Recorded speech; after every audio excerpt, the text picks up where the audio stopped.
Hey guys, Dalton with Jaspertronics here doing a quick tutorial on a bulb replacement for this ViewSonic PA503X.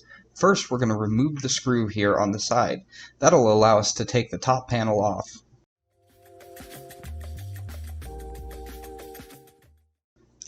Once the screw's been removed, the top panel easily slides and then lifts off, but sometimes the screw does get a little stuck, so you might have to push it back in order to get it loose from the casing. Now we have the bulb compartment open and we're able to see the old bulb sitting there. Alright, let's get this replaced.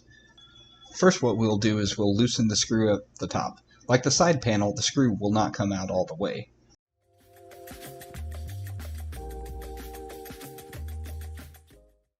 Once you have the screw loose, the bulb just easily lifts out of the compartment with its handle. And now we have our wiring and connector.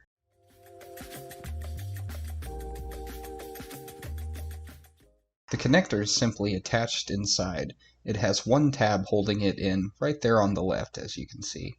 It's a pretty basic tab. You see them in a lot of electronics. You just push that in and the cord will lift right out. And there we have our old bulb. Alright, let's get that out of the way.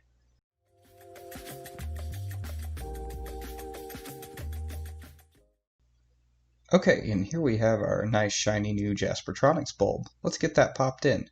Take note, we do have like a tab here on the bottom, as well as some circular holes here on the top that the compartment also tabs into. So let's take a look at this here. We have two metal pegs here right there on the top, as well as a small hole right there on the bottom that the peg on the bottom of the bulb just simply sits in. So we're going to start by getting the bottom peg lined up into that bottom hole there on the compartment.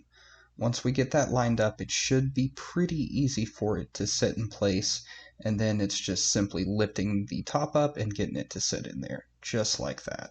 Now it is as simple as just getting this cable plugged back in, as well as getting the top compartment put back on, slid into place, and getting that screw put back in the side. Also, don't forget to screw your bulb back in. Alright, and there you have it. That's how you do a bulb replacement on a ViewSonic PA503X. If you like the video, please make sure to give us a like, and don't forget to subscribe. And if you have any questions, feel free to drop a comment below. Thanks again, and don't forget to choose Jaspertronics for all of your projector needs. Have a great one, guys. See you later.